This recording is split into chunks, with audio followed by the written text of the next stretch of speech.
Hello everyone, Pallytum here. Welcome back to the channel. Kind of a bummer video to make, but I want to show you guys how bad it is on the front lines. I released my first episode of Star Wars Jedi Survivor earlier this morning. I actually pulled an all-nighter. I wanted to be one of the first people on YouTube to upload footage of this game because I loved the first one so much. This sequel was something I've been looking forward to for years. However, I already started to see some comments of people saying, is it just me or is Pally acting a little weird in this episode? That's because I would do about 10 to 15 minutes of gameplay and then take about a 45-minute break to try and just troubleshoot any way of fixing my FPS. Apparently EA does know about this problem and they've released this statement, which I'm going to read from a little bit.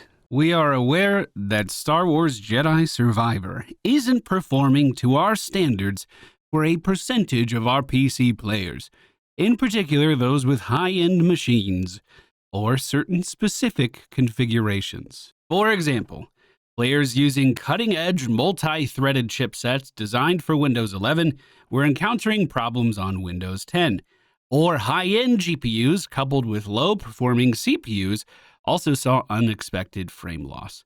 Rest assured that we are working to address these cases quickly. Oh, yeah. Now the loading screen isn't even working right. Good. Now, I will admit, I have one of the best computers money can buy. I have a 4080 graphics card, I have an i9 processor, I have the game on an NVMe drive, and I have 64 gigabytes of RAM, keeping everything usually running pretty smooth. However, what I saw when I booted up the game today was one of the most atrocious PC ports I've ever seen. And I made the mistake of saying that, well, I'm playing it day one, maybe they hadn't released drivers for it. The drivers for this game were actually released 10 days ago. So I already had them. They were already updated. There he is! Take him out!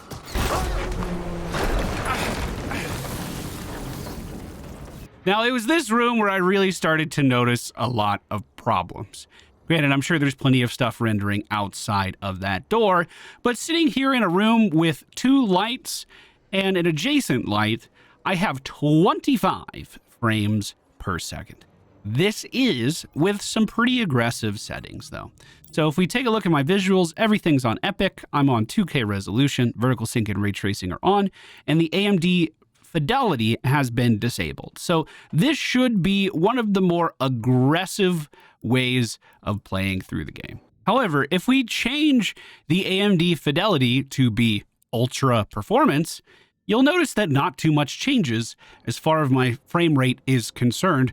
We're still sitting at 24, and now we have this awesome effect of everything looking horrible for the same amount of frame rate. But Pally, you have ray tracing on, and even though I do have an RTX card, there is definitely an argument that ray tracing could cause some performance issues. There have been instances where ray tracing actually improves the FPS in games that are optimized for it. I went from 26 to 30. So let's say I don't want to use any of the power of my PC. I want to play on the lowest graphical setting and have the smoothest possible performance with nearly everything extra turned off. Well, for all of that, we are sitting at a whopping 34 FPS, depending on where we are.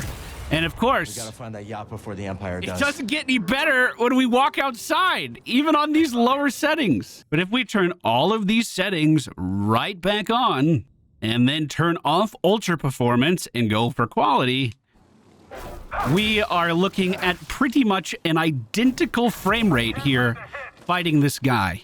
This is why I didn't sound like myself. This is why everything felt disjointed at times, because I kept trying to fix this. And no matter what settings I changed, it always looked the same. It always played the same, rather. It definitely looks better, but it plays like you're stuck in tar.